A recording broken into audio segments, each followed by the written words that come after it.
team. All right, ladies and gentlemen, welcome back to Orange Peelers. Joel is back again. At this stage, it's just like the people better be used to you. Hopefully the Kiwi accent isn't too polarizing. I think it's good. I think it brings a point of difference. I'm hearing reports that people actually prefer the Kiwi accent to my voice. People are saying, get rid of Winston. Let's just have the Joel show. Well, mate, your voice is obviously a bit shagged after a big weekend of you know, carry on down Belmore. Yeah, literally. I'll tell you what, it was bad. There was like the month period last year where they just went on a huge run. Yeah. And it was like all the away games. So my weekly schedule was go to the Leagues Club, watch the game, go party in Belmore, and then roll into uni on a Monday with no voice. And that for a month, it killed the voice box. So it was good to like have the off season to bring my voice back. And the Bulldogs typically don't start the season this fast. It's the first time they've been 2-0 since 2016. So my voice is like, what's happening? Why are we being worked out early in the season? The voice is absolutely rattled. It's all right today. The last 2 days hasn't been great. It was worse last week, but yeah, very big Sunday. But I feel like your Friday might have been even bigger. It was. It's always a reason to celebrate when the Warriors get a win. And it was nice. I got to watch the game with a few of my mates over from New Zealand as well. And look, it was a result that surprised all. Yes. I mean, somehow it wasn't the biggest upset on the Friday night, but it was great. I know it was just great to see the Warriors playing to their potential and just scoring some tries, throwing the ball around, and it was a great result. Very, very happy about that. I didn't think coming on the podcast today I'd be sitting here and talking about a great Warriors win, but hey, that's rugby league, and that's the beautiful thing about the NRL. I remember literally last week, I think it might have been towards the end of the podcast doing our tips, I said, I wonder if at any point this season we'll come on here where the Bulldogs have won a game and the Warriors have won a game. And we were both like, that probably won't happen. I think we said, mate, next week, lock it in. We'll be talking about that. And here we are. You said in a group chat the morning of the game, change your tips, boys. I've got a weird feeling. Talk me through that. Was there really a weird feeling? Was it just a bit of banner? Just a weird, and did you change your tip? Weird feeling hanging around. Look, my tip was always the Warriors. So I didn't change that besides in all the tipping groups I'm in this podcast. But hey, and deep down, I knew the Warriors were going to get up. And it was just had a good feeling. Had a couple multis that hit as well. From some try scorers. Yeah. I kept it very, very neutral on, unnamed sports betting apps. But just did some... Just a couple try scorers and came home with it was good. Yeah. Very good to see Roger Tuivasa-Sheck, Saab and Tuapiki score. So. You're just naming those players. It's just like not related to anything, but it was good to see them score. Exactly. Yeah, made the celebrations even better. But what a great Friday night, and obviously your Sunday at Belmore, great time. Yeah, obviously Belmore's the place to be, even when there's no game on. It's just the place to be because it's magical. But it really comes to life when the Bulldogs play there, obviously. It's sold out. It wasn't looking like it was going to sell out. Obviously, against the Titans, I think there was about 4 Titans fans there.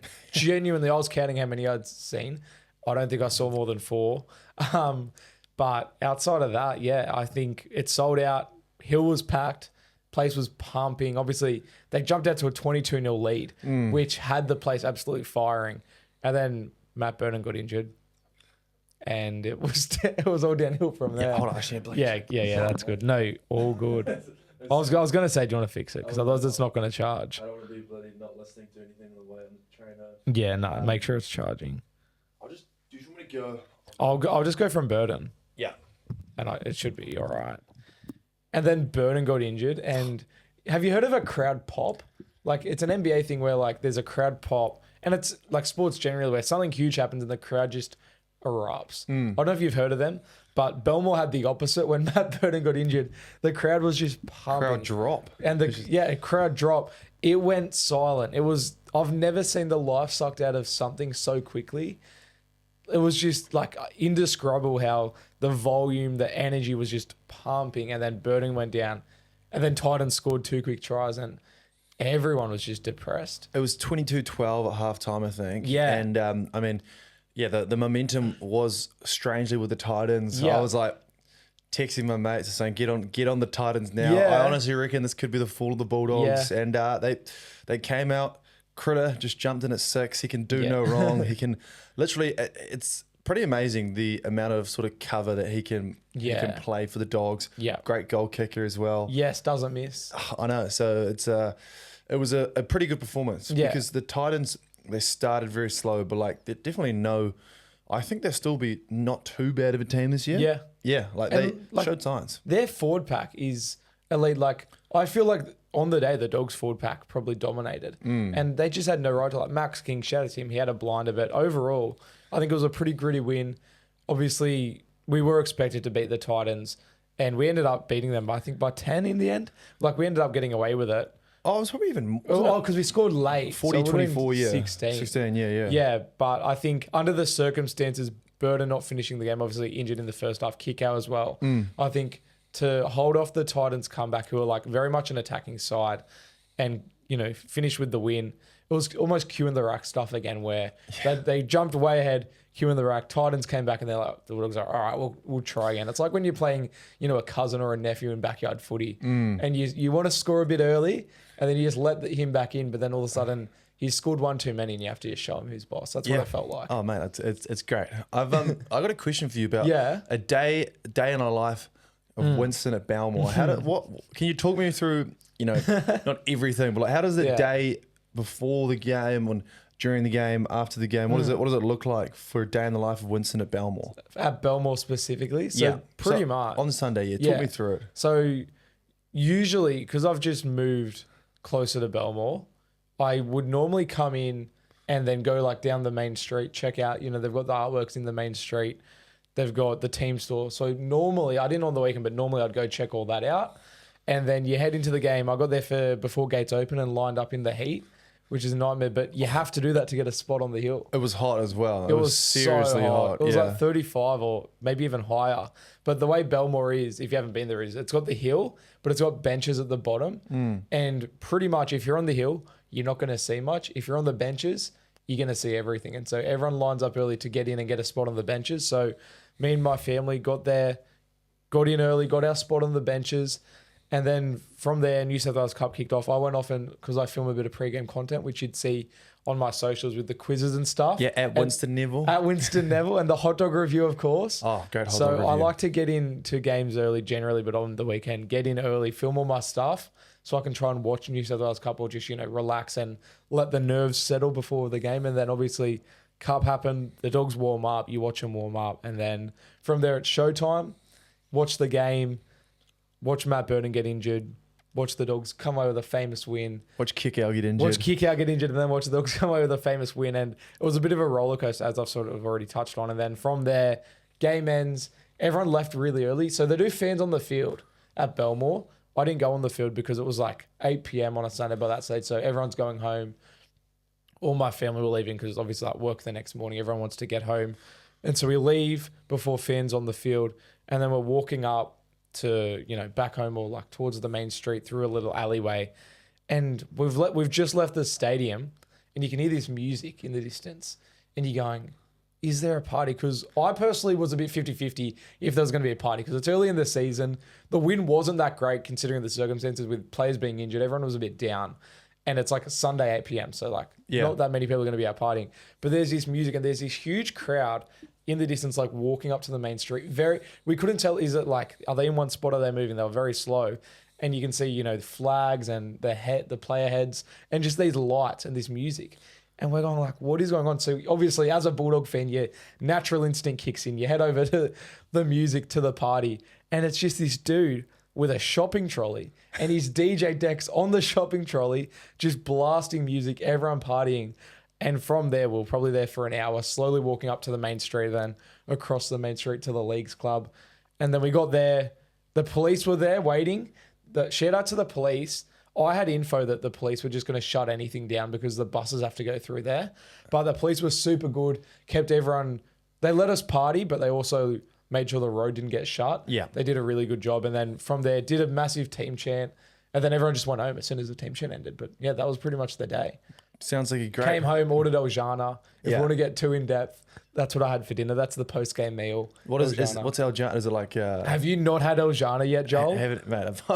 I haven't had a lot of things over Joel. here in Australia. How long have you been here for? 6 weeks. Oh, your life is going to be changed. You got to have some El Jannah. It's like I guess southern chicken, like charcoal chicken. It's like Lebanese style charcoal chicken. Is there one around here? Yeah, there's heaps. Man, there's heaps in the area. I have to pop in telling you. after recording tonight. Genuinely, your life will be changed. Well, Best chicken. I'll have to try it for sure. You get the bread, get the tabbouleh.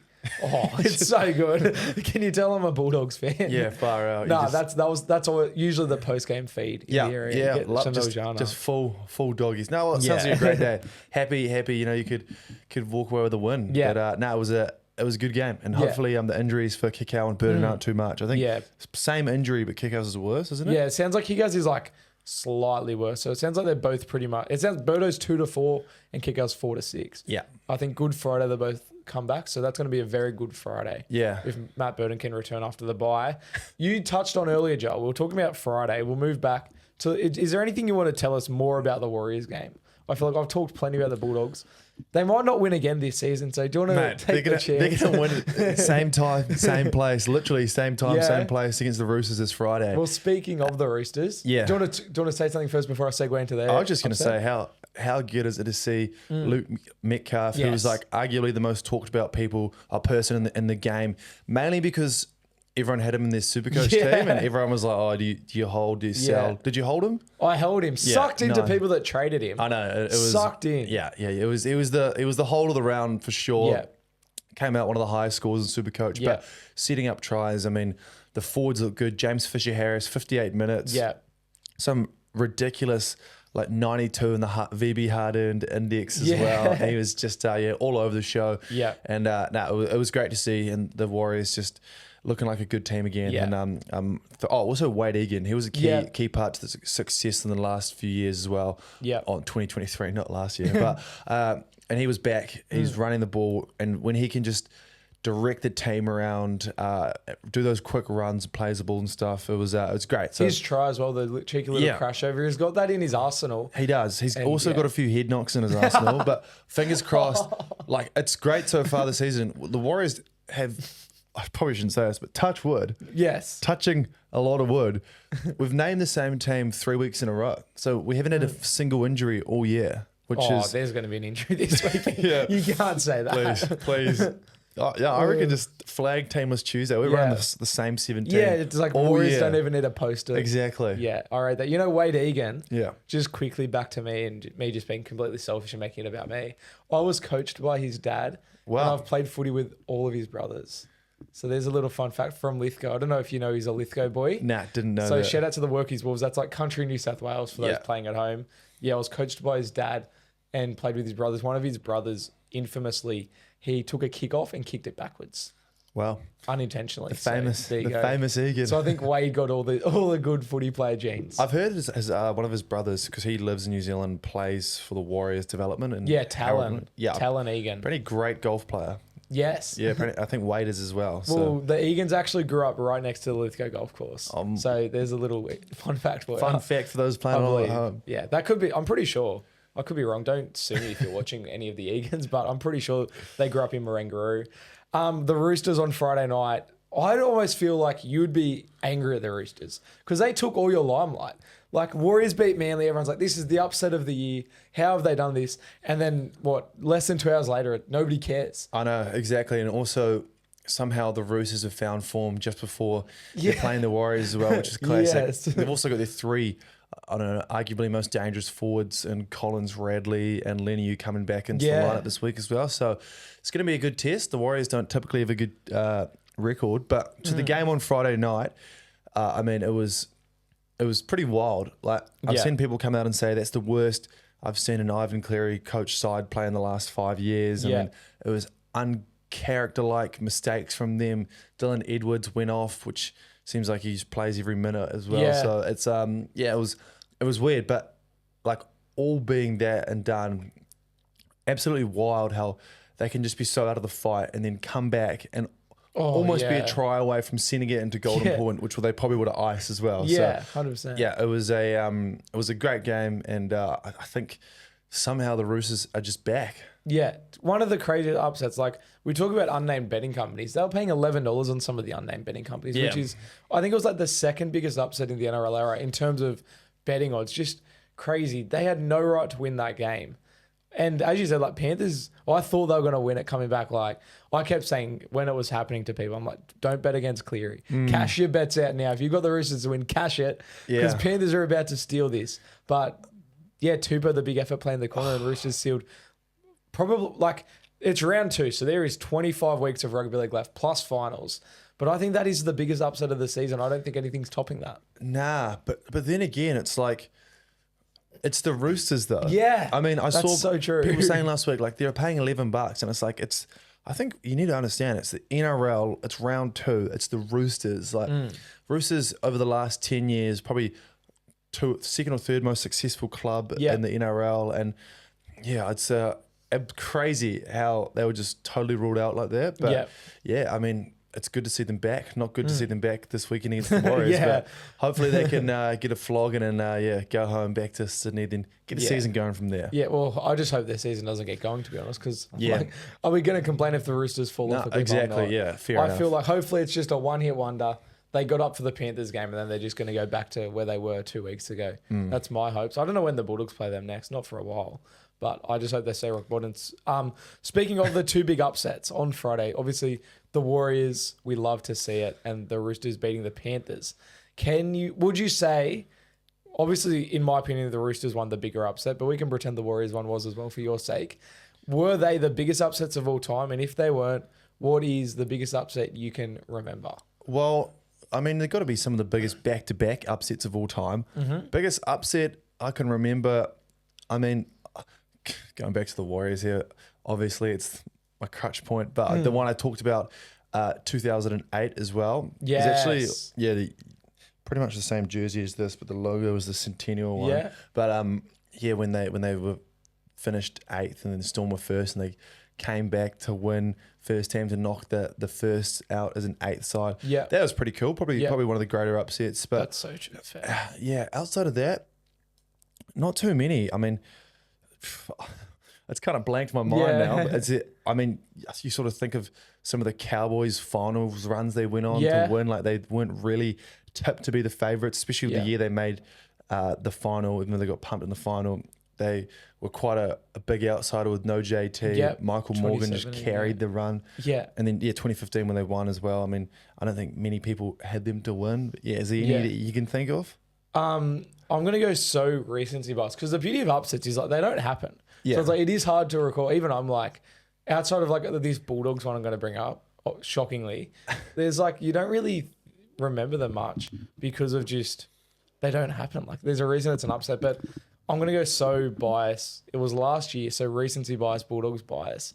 When the Dogs went to Newcastle with all their Origin players out, I reckon they were paying like $6 or something. It was raining. It was like a Friday, 6 p.m. So wet. And I'm going with this one because I was at the game. And out of all the games last year, there's so many to pick from as the best one. This is probably my favorite game from last year. Yeah. In terms of personal experience, sitting in the rain watching it. But yeah, the Bulldogs somehow not only didn't concede a try, they won 32-2 after trailing 2-0. So it was a huge comeback as well. Reid Marnie was getting into his work, really cemented himself as the niggler, the grub. Yeah. But it was just this crazy upset that really also put the Bulldogs on the scene of like, all right, the Bulldogs have turned a corner. Was it when him and Hetherington had the hoof in the... Oh, no, that was a different one. That was earlier in the season. Oh, yeah. Yeah, that's so funny that I reckon it was the second time we played them. So there was all those storylines heading into it of, Reid versus Hetherington in the dressing sheds boxing. Oh, that's great. That's a great upset. I mean... What about last year when the Bulldogs beat the Warriors as well? Yeah, huge upset. You reckon? Big upset. You'd have to say it was an upset. Or maybe if the Warriors managed to complete that comeback, if they weren't robbed. Mate, speaking of upset, how about our friend of the show Hainsey when the Roosters won? The emotion, it was great. I was actually watching. I was watching all of his stories, and I thought it was great. They had the Hugo Savala chant going and stuff for the new guy. Yeah, it must have been like a group of all his mates. But I mean, Warriors versus Roosters this round. I don't know. Hainsey might be crying for another reason if the Warriors win. I'm pretty sure he's going over there as well. Is he going over for it? Yeah, he goes to every game. Wow. Shout out to him. He's far more committed than I am. But you should be flying international every second week. I know. Well, hopefully it's a good experience. Hopefully we get a put on a good show for Hainsey. But yeah, fingers crossed. He actually comes from Queensland as well. If you didn't know, I know to the home games. Yeah, that's serious commitment. Yeah, I know. There's a guy for the Bulldogs. Obviously, Hainsey, content creator, so it's well documented, and there's plenty of like BK. I don't know if you know BKR Sports. Yeah, one of the few Titans fans. He does it as well. Goes to all the Titans. I remember he was on the big screen at the Warriors last year. Yeah. So like he's another one that obviously documents it well, but there's plenty of them out there that don't document it. There's a Bulldog guy. He's like I'm not going to call him old. That's mean, but like he's an adult. I'm obviously like I'm 22. I'm an adult now, but he's like an adult, and he lives in Melbourne. And not only does he go to every single Bulldogs game, he also attends every single Collingwood Magpies game. So he has both of his teams. The only way he misses a game is if they play on the same day and he has to pick one. Yeah. So he's not just doing every NRL team's game. He has his AFL and NRL team and goes, I don't know how he does it. From Melbourne. Commitment. Crazy. A lot of money. I mean, holding a... Yeah. And he's not flying every... Family. Like, because of the money. Like, sometimes he'll bus from Melbourne to Sydney. Wow. Like, it's crazy. The commitment is second to none. That is shout out to all the fans that do that. Just wild. Exactly. And give me some of that money as well. How you afford to do it? I mean, the least that I could do this year is go to all the Warriors games in Sydney. Yeah. I don't know. Are we counting Campbelltown as Sydney? It feels a bit far out. You're probably looking at like the train going, oh. Yeah. Next Sunday, 6 p.m. I was about to say, surely you play here soon. It's been 3 weeks. Yeah, I'm looking forward to going out there. Hopefully, getting back alive if the Warriors win, but it should be a good game. No, the Tigers fans aren't bad. It's the Bulldogs fans you have to worry about. Yes, true. Speaking of Hainsey and the Roosters, they played at CommBank Stadium, and CommBank Stadium is home. Not only it's actually home to a few teams this year. Panthers, Tigers are playing some home games out of there, but Parramatta typically. It is usually their home stadium, and it's now also home to what I think is the worst mascot in the NRL, Joel. Have you seen the weird Eels blue man? I did. I mean, the good thing is if you follow the Orange Peelers, if you follow Winston Neville, you don't miss anything on Instagram about NRL. But it was weird. I mean, didn't they used to have an eel, just like an eel? They have an eel. Sparky, his name is. Sparky the which eel. Which is literally, it looks like an eel, not a weird blue man. Yeah. But my confusion, and if you watch my video, you understand my confusion comes from, is it meant to be an eel? Because I'll have the picture up on the YouTube. Is it meant to be an eel? Because it has a tail, but its head is human. And I just don't understand what it's meant to be. Maybe it's just a failed design or something. They ordered it from like a Wish cheap Wish Temu or something, and then it's just come out. They're like, oh, well, I guess we're gonna have to roll with it now. The game's already started this season. I mean, is there any mascots that you think are like the best or the worst mascots? Well, I'll jump back to that answer. I do want to say I've got some inside goss into the Eels. Oh, mate, I've just remembered. So this is a DM from Alexander Irby. Sorry if I'm not Medallia. I might have to bleep your name because he actually operates the Eels mascot. He was inside the costume. Wow. If there's any kids watching, sorry to ruin the bubble that is mascots aren't actual things. There isn't a giant blue man roaming the streets, which is probably a good thing. So this is what he said. So he said, I do the Eels mascot. I was very surprised when I opened the bag, initially expecting to see Sparky and Sparkles. Apparently, the story is the original two mascots aren't gone and will be back at the next game. So this week against the Dogs. But they're not replaced by those two humans. It's disappointing they weren't introduced properly.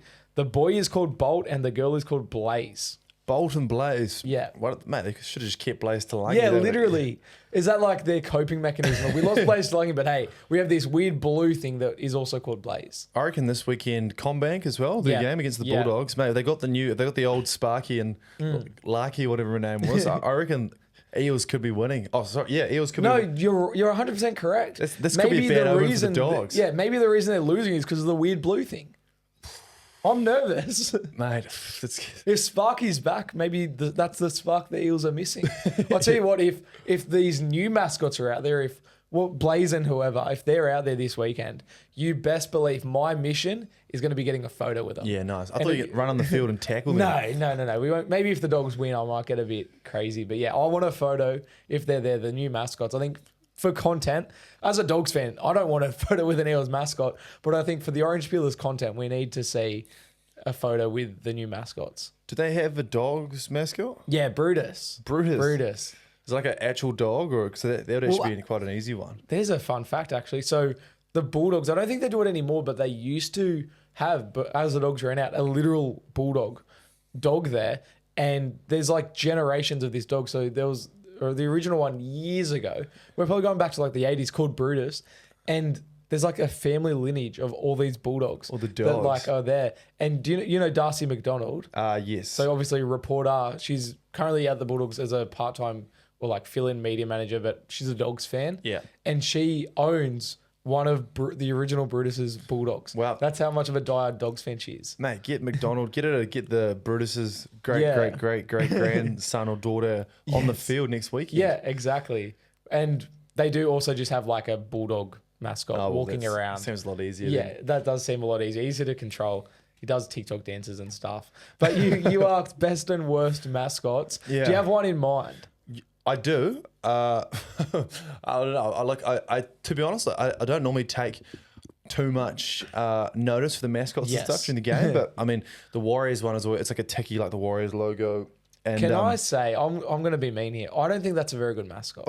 I don't know if you're about to say it's good or bad, but I feel like it's lazy. Well, isn't it supposed to be your logo? But like, surely, like I feel like it's meant to be the mascot, not the logo. Yeah. Like the Bulldogs isn't just the Bulldogs logo walking around. Yeah. Well, I don't know. I guess it works easy because it's got a head as the full logo. But, yeah, that's fair enough. And it's just some guy just doing dancing and stuff. But how good is this for a? I mean, we're talking mascots because of the Eels one. There's a lot of chat about mascots this week. Should we? I mean, put a proposition forward at Magic Round in between one of the games. We do a full mascot race between all the different ones. Why don't they do that? Have they done that, a mascot race in the NRL before? I feel like I've definitely seen, not a team versus team mascot race, but maybe at Penrith or something, like a sponsors mascot race where, you have the shapes box running around. Or They did it at the Warriors. Yeah. They did, And like the Hog's Breath pig, I feel like I've seen run around before. Yeah. So why not propose that? Magic Round 2025, the mascots race. I'm going to say it, as much as I hate this new Eels mascot, he looks fast. He looks fast. Well, who do you reckon would win? Who would win a mascot race? Are we talking... Probably Penrith the Storm, Are we talking like the mascot hypothetically or the guy that walks around in the costume? Either or. Well, let's just go, what is the fastest NRL mascot then? Panthers, Storm is a shout. Would Storm be fast? Tigers are fast. Do you reckon Dragons are fast? Well, like they can fly. Yeah. Dolphins, Eels wouldn't be able to because they can swim. But yeah, I guess then it comes down to where is the race? Is it on land or in the water? Well, would probably at Magic Suncorp. The field. So if we're going on the field, then Eels are done. Yeah. Oh, Bulldogs. But I don't think Bulldogs are that fast. I don't think a Bulldog's fast enough. No. Reggie the Rabbit's not fast enough. He's like a rabbit's not that fast. A Bronco. Oh, rabbits can go pretty fast. Yeah. I think rabbit could actually be a good shout. It'd get stomped on though. Yeah, but the rabbits they're pretty quick, like running away from greyhound dogs and stuff. Yeah, they literally use a rabbit for the greyhounds, don't they? Yeah, maybe it could be the Broncos. Or I feel like a horse is going to be fast. Yeah, they are. Oh well, hey, there's only one way we can let's make it happen. Get the NRL to get it going. And if you want to go like, there's two options here in NRL. Either get the costumed mascots out there, or go and source a rabbit and a horse and a cowboy and a bulldog and a panther, and just put them on the Suncorp turf and let's see what happens. Yeah, well, what if there's like a battle to the death? Well, I feel like I would not want to be watching that if there was Penrith Panthers and bloody Tigers running around Suncorp. It's a good idea though. Maybe at the Coliseum, that's more appropriate. Yeah. Who do you reckon wins if all 17 mascots are like in the Coliseum? Who comes out on top as a fight? Maybe like a panther or a tiger? Dragon, I reckon. Dragon, yeah. Well, surely. Yeah, that's if you're a storm. Yeah, I mean, nobody who's touching the storm. Exactly. It's like way up in the sky, just shocking people with lightning bolts. Yeah. Yeah. Sorry, very off track mascot. We got way off topic. Yeah. Are we locking in a worst? I think, well, for best mascot, I think Reggie Rabbit's the most iconic. Yeah. I think for sure. Yeah. And then worst mascot's probably this Eels one. Oh, mate, I was going to say. Tiki. If you're saying the Warriors, after giving them the wooden spoon this year, I remember, we're talking predictions. My team, I predicted for the wooden spoon. Dragons, Yeah. 0 from 2. Yeah. I don't know. Fair shout. But hey, yeah. It's only round Off 2. topic again. Sorry. Off topic again. But maybe Tiki is the No, worst you're mascot. right, mate.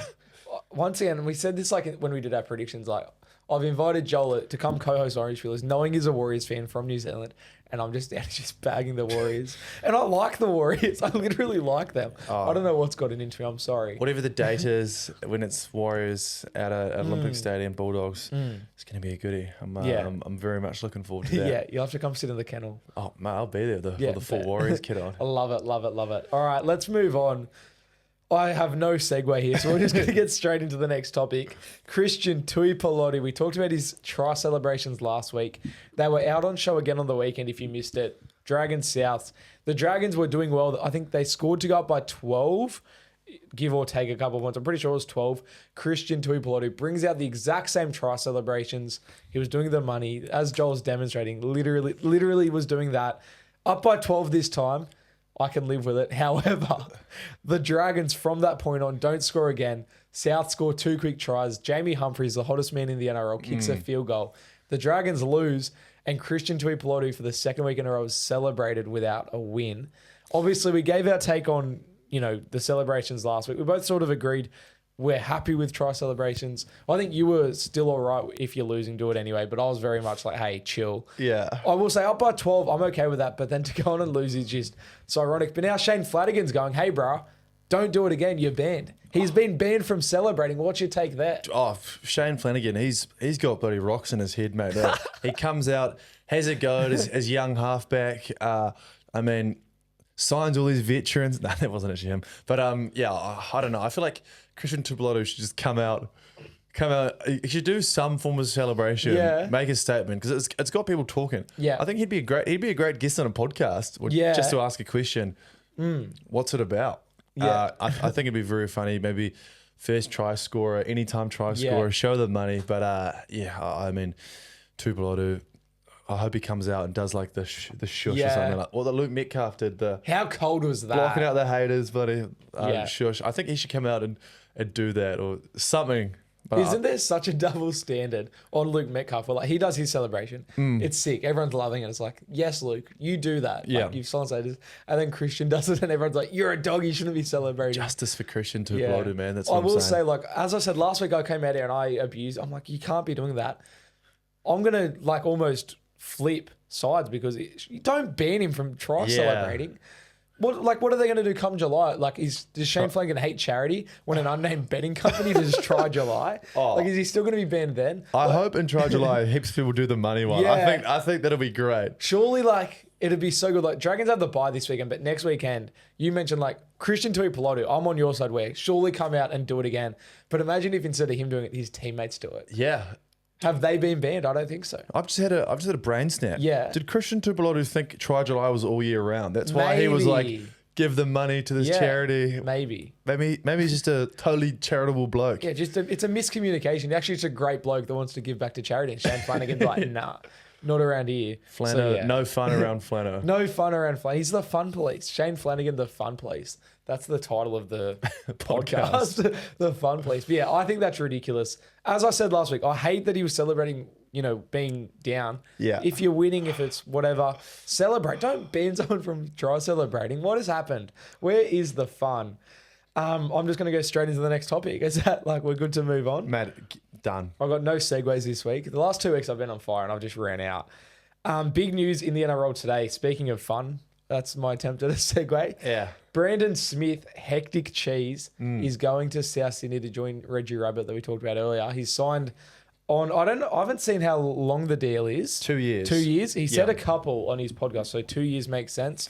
Reportedly $600K a year. Wow. Which isn't too bad. You should have said, speaking of money. Oh, there it is. How expensive is cheese in supermarkets these days? No, let's just cut the podcast. That's the segue. Yeah, well, sorry, $600K. Yes. Yeah, wow.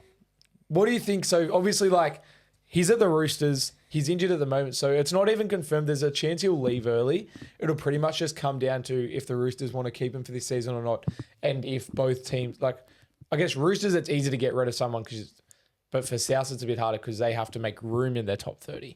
So it'll come down to that.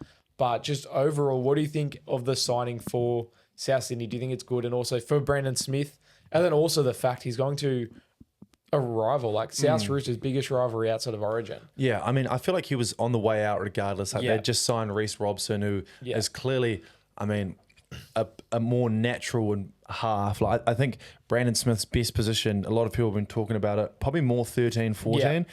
Just a good utility player, can play half, which is good. But yeah, I think he's made a good decision to get out of there as well. And I imagine the Rabbitohs will probably benefit from having that. He seems like a good team player, a fun guy, solid player, and yeah, it looks like it's a good deal. Yeah, but I also think that like the Roosters, they don't really need him, but at the end of this year they might. And a lot of people were saying, why would you let him go early? Because could be the difference between a top 8 finish and a top 10 finish. Yeah, Cheese. So yeah, what's your take on it? Well, like there's a lot to talk about with it, really, because I feel like Cheese has almost become polarizing in a sense where a lot of people seem to hate on him.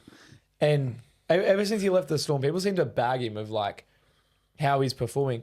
I thought he's actually been going all right at the Roosters, especially last season. I thought he'd found form. So I don't understand the hate. Obviously, in terms of what you said positionally, definitely a hooker times lock. You know, like he can rotate between them, sort of what Connor Watson does as well, and what they were doing with Harry Grant in Melbourne. So I think that's good for the Rabbitohs in terms of versatility. I think he'll probably play hooker just with Cameron Murray being lock. They've got Tallis Duncan there as well, Hubner as well. But obviously he can fill in there if they need him for a little bit. I think from what he's said in the past, he hasn't said it like about this Sunday, but when he went from Storm to Roosters, he was moving to play hooker. So I assume that's what he still wants to be playing.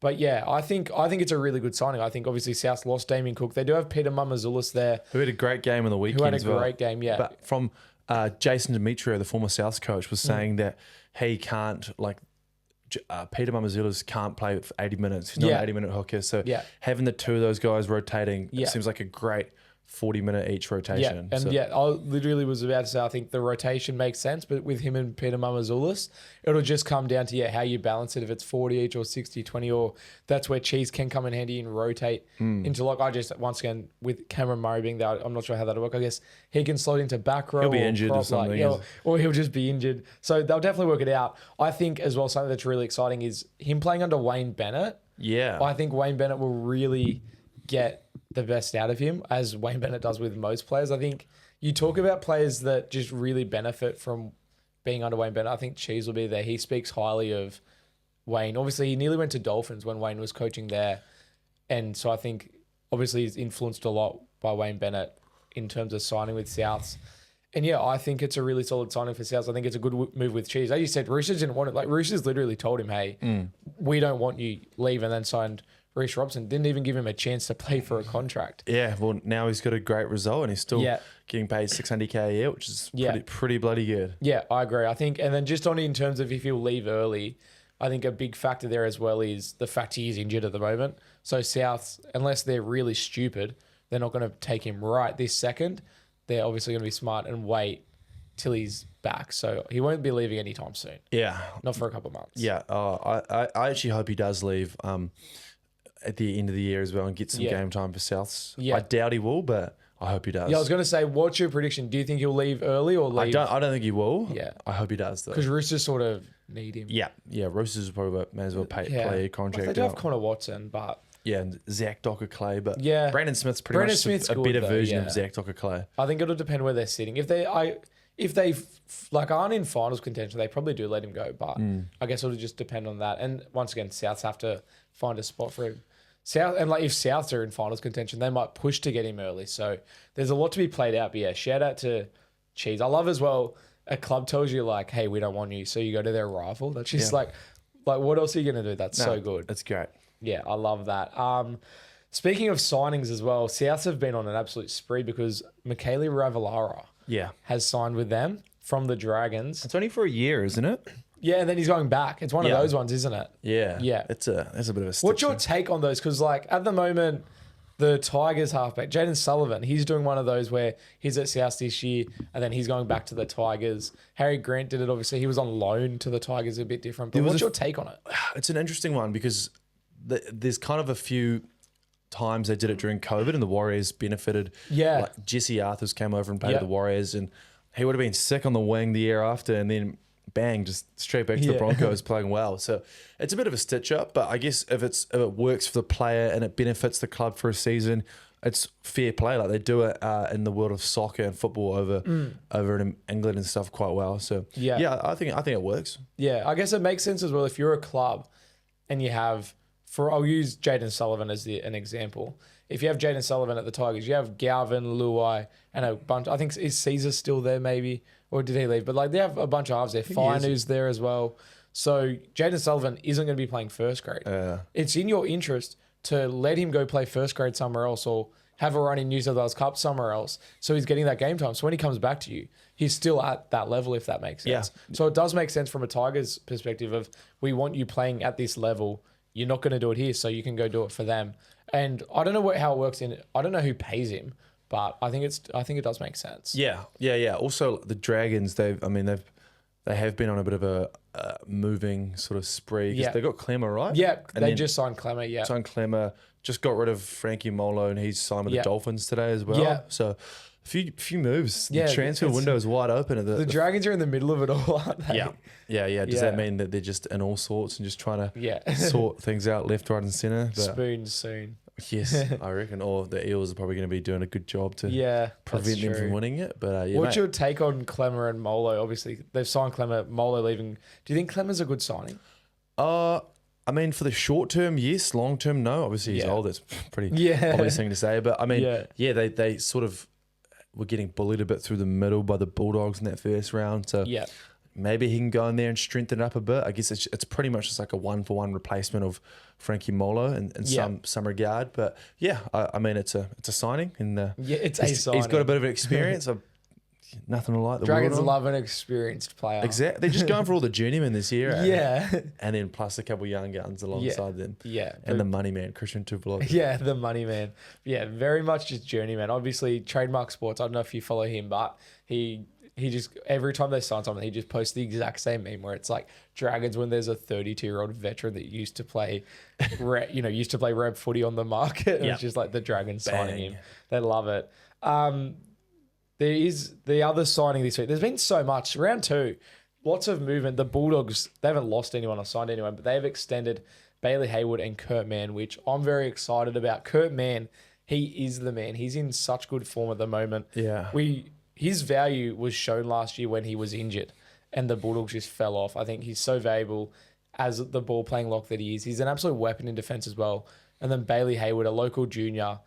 Obviously, he's named to play 6 this weekend, which is huge because 12 months ago, like he only debuted last year. He's been in the Bulldog system for ages, just waiting for a chance. We're talking like when Lockie Lewis was around, I swear Bailey Hayward was like Brandon Wakem was ahead of him. Like he was always in and amongst it. He played for Scotland in the last World Cup. Like he's been around for ages. Debuted last year off the bench, been playing hooker and lock. And now he finally gets a chance in the halves, which is what he's played his whole life. And then gets the contract extension as well. So massive shout out to Bailey. I'm excited that he's hanging Good around. week for Bailey Hayward. Yeah, well, that's cool. That is cool. I saw, didn't the Bulldogs release Ryan Sutton as well? Yes, thank you, Joel. Well done. Yes. Yeah. So he was just sort of bouncing around the New South Wales Cup and stuff, right? Not even. He's just been injured. Yeah. He's been injured for like 2 years. It's crazy. Poor guy. I genuinely hope someone picks him up because when we signed him, I was pumped. I thought it was a great signing. He was doing good things in Canberra. Obviously, like he wasn't like a top tier prop, but he was just, doing a job, working hard. And he was one of our better signings that year. And then he's just been hurt. Every time he's healthy, he just gets hurt again.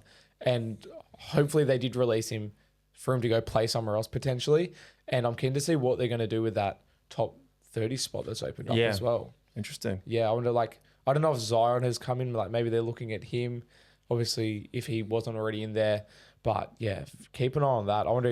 I thought there was a chance Molo was going to come to the Dogs, which I wasn't feeling great about, to be honest. But I was like, are they signing Molo? But it wasn't to be. Speaking of, the Bulldogs roster and team list and stuff, Bailey Hayward playing 6 this weekend.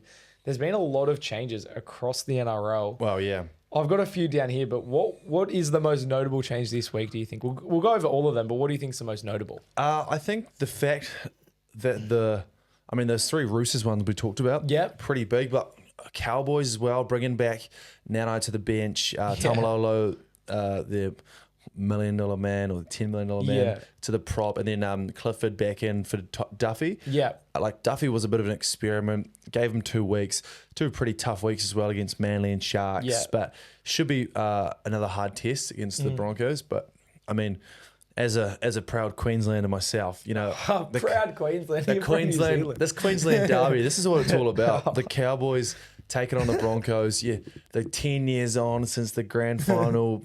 That's true. Yeah. Yeah, and I mean, I've heard a lot of proud Queenslanders like myself say it this week, and the form goes out the window in big games like this. You know, anything can happen, and the Broncos were looking to bounce back after a bit of a shocker last week. Cowboys, they got Jake Clifford, pretty good player, a bit more experience back in the side. Anything can happen. Broncos win by 20. Yeah, we'll get to our tip shortly. I feel like we're on the same page there, though. 20 is a bit low, to be honest. What's your take on Tom Duffy? He's 19-year-old. He plays 2 games of first grade and gets dropped. Is that long enough to give a 19-year-old in first grade? Obviously, defensively, he wasn't great. Yeah. But as I was listening to Guru's Supercoach podcast today, and like he said, you could throw a dart at the Cowboys team and it's going to hit someone that couldn't defend. Like, are we really blaming the 19-year-old for being the one that can't defend? I think it's crazy. Well, I mean, Peyton dropped Nano last week as well for a pretty similar thing, but it's such a tricky one because it's like, I think a lot of people from the Cowboys will be happy to have Tamalolo and Nano back, and probably even at the stage Clifford, but I mean, Duffy's a player that you sort of need to just keep getting more first grade experience with, and that. I feel like once you put him in, you have to leave him in for a bit longer. You can't just drop him after 2 weeks. That's just rattling his confidence. Yeah, I'm sure he'll be back, but I'm sure he will be back at some stage this year as well. But I mean, in the meantime, Jake Clifford, for me, seems like a better option. I agree, but I'm yet to see the full potential of Duffy. But it's an interesting one. Yeah, I think Clifford's the better player, but I just feel like if you pick Duffy to start with, you sort of have to live with the fact that you probably can't drop him straight away. I think if you're picking him to start the season, then you're picking him for at least 8 weeks. I think that's something you have to accept. And then like the Nano thing as well, where you drop him for 1 week and now he's back. Yeah. Like Todd Payton, he's on. You said it last week. Is he going to be the first coach sacked? Or Jason Riles is doing his job to come close. But are there any other changes? Just actually on Malalo as well. Did you see he played Queensland Cup last week? Did he carve up? Or? I hope so. He's on $1 million. Yeah. Paying him $1 million to play Queensland Cup. I don't know what's happening at the Cowboys. He was good in their Pacific Championships when he was playing for Tonga, but that's just because he was playing for Tonga and he had the Mate Tonga pride going for him. So Eels? I was about to say Eels. So they've dropped their halfback as well, Volkman. I will, in fairness, Dean Hawkins was injured to start the season, and some reports were that he was always going to be the number 2 option. He was good at South when he played. I think he debuted there last year. He's like a solid player. So it's not shocking to see Volkman dropped, especially after the 2 results. But once again, it's been 2 weeks.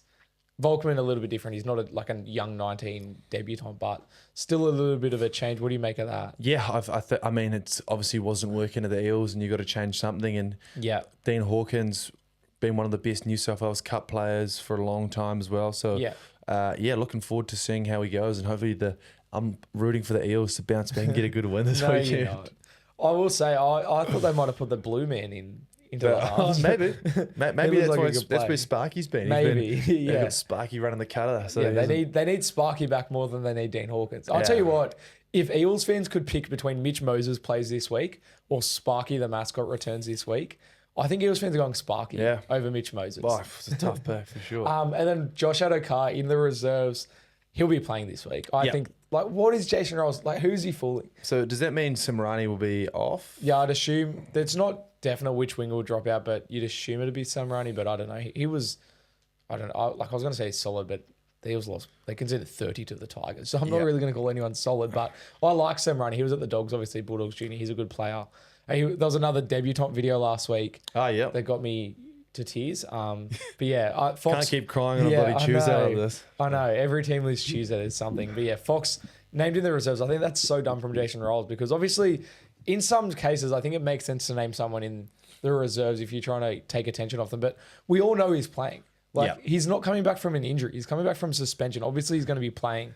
I don't think he's fooling anyone. Oh, I'm looking forward to returning seeing, against the Dogs. That'll be good. I'm wishing Edo Cow all the best in that game. I hope you can hear the boos on TV.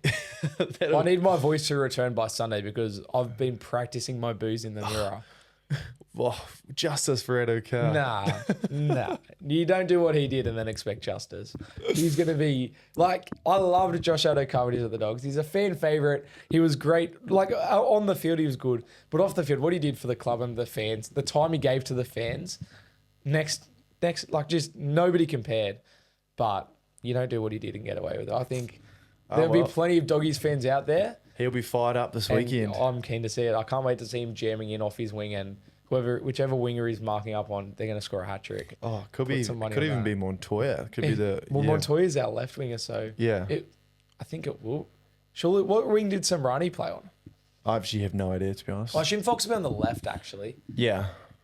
Was Montoya left or right? I think he's Montoya's left, so it'll be the left, other winger, Wilson.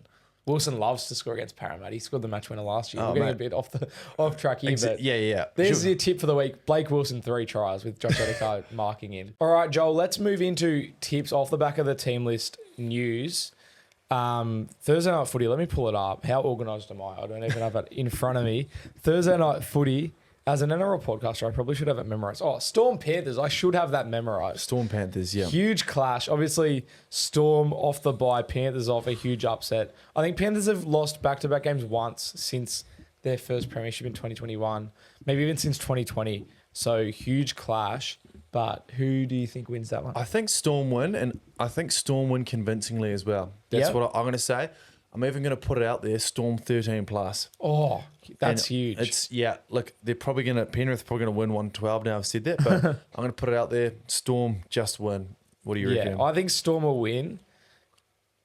13 plus is a huge call, but yeah, it wouldn't show. Like I said when we did our season predictions, I think Storm are going to be that dominant. Yeah, and this is a chance for them to show how dominant they are off the bye as well. I'm going to go Storm. I won't put a number on it, but I can see it being a 2-point game. I can see it being a 20-point game. It could really go either way. Then we have Warriors Roosters in New Zealand. I wonder who you're tipping. Warriors 13 plus, mate. We did it last week. Warriors 20 plus, actually. We did it last week. We'll do it again. Roosters suck. Warriors, easy. What do you reckon? In New Zealand, how many do you think Roosters are going to win by? I'm going Warriors. I actually am. Sorry to break it to you. I just think in New Zealand, like this is a coin flip. And because it's in New Zealand, I'll go the Warriors there. I just also think Roosters are going to come down a bit from. I don't know if they can get up 2 weeks in a row, especially like respectfully to the Warriors. They're not going to get up for them the same way they got up for the Panthers game, if that makes sense. Yeah. But yeah, I hope Warriors win. Broncos Cowboys. How much are Broncos winning by? Yeah. No, I'm going to go Broncos. Broncos just win. I reckon Broncos. We're looking at 40. I think 40. Yeah. I think it's going to be big. Sharks, Rabbitohs. Sharks are huge favourites. I think Sharks going to pump them. Yeah? Yeah. I think Sharks will get it done, but I don't know if it's going to be that big. I think I'm on the Jamie Humphries train so hard. Yeah. I think it'll be closer than most people expect, but I do think Sharks will get away with it. Then there's Dolphins, Tigers it's either at Redcliffe or Suncorp. Yeah, it is Redcliffe, KO Stadium. Yeah, there you go. Oh, that's actually going to be a... This could be up there for game of the round. But yeah, it's a coin flip. Dolphins have been looking pretty abysmal, but they actually have a few changes coming back in their side. Potentially, they have on the extended bench, they have Bostock, who would actually be huge for them, Finney Fuaki, and then Kenny Bromwich as well. Yeah, true. So if those guys can get back in there, looking forward to it.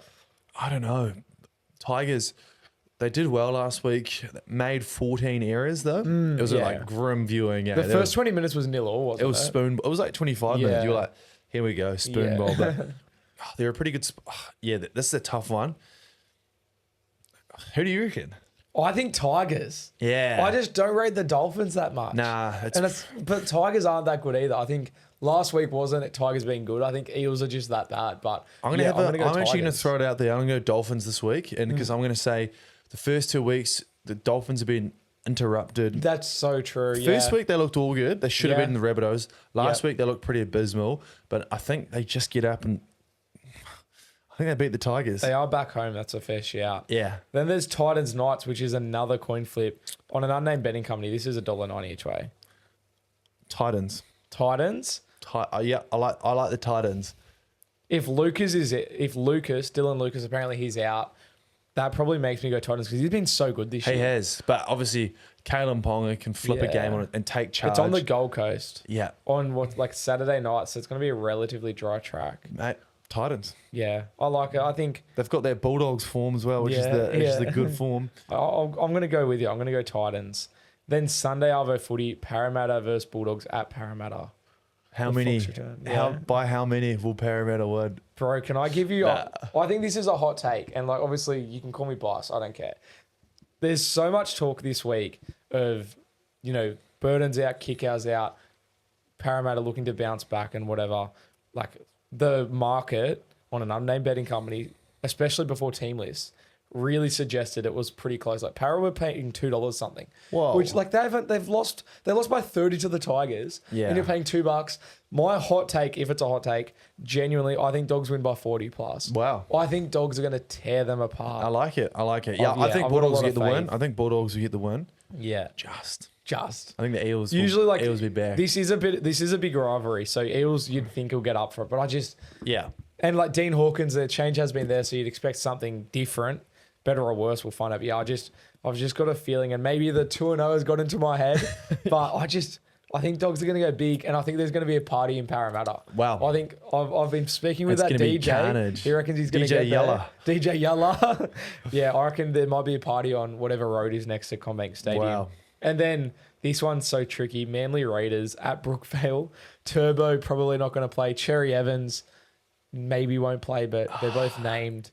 Raiders at 2-0. It's actually a really hard round of pick in this one. It's so hard. Yeah, I think this... wow. Tarpanay and Savage both still out? Savage back. Let me check Tarpanay, but Savage is definitely back. Yeah, Tarpanay's definitely out. He's definitely out? Yeah. Wow. Yeah, I mean, the way the Raiders have been playing, they look pretty hard to beat and no Turbo, but... Yeah. Oh, so how would the team look for Manly? It'll probably, I guess, Lehigh will go to fullback. Yeah. Which is pretty handy. And then, what's his name? Hang on. He dated the NRLW player, Tommy Talau. Oh, yeah. He'll come in on the wing. Oh, yeah. Oh, that's pretty solid. Yeah. Or Kohler will such a big loss. I think if I'm going to tip Manly just for the home advantage. Yeah, I think if Cherry Evans plays, they'll be sweet. Yeah. Obviously, Turbo's a huge loss, don't get me wrong, but they have more coverage there. Yeah. They don't really have halves depth. And at Brookvale, I'll back him in. But Raiders are looking good. Don't sleep on the milk. Yeah. That's all our tips. And I feel like that's us done. That's us. Do you have anything else you want to add? Just up the wires? Now, up the wires, up the Eels, you name it. No. Doggies 13 plus. Up the Dogs. Yeah, I'm looking forward to sitting here next week after just pretty much getting all those tips wrong again. Yeah. Should be a fun time. After literally last week we said we got all our tips right, so we'll start announcing our tips. Yeah. And what do you know? I know, absolutely. I got four last week. I think I got 4 or 5. Which is good though, considering the round, to be fair. Yeah. But that's us done and dusted. If you got to the end, thank you for watching. Thank you for watching Orange Peelers and Up the Dogs. Up the Wires. Follow us on Instagram as well. Yeah, that's a great shout. Follow us on Instagram. Would kill you to...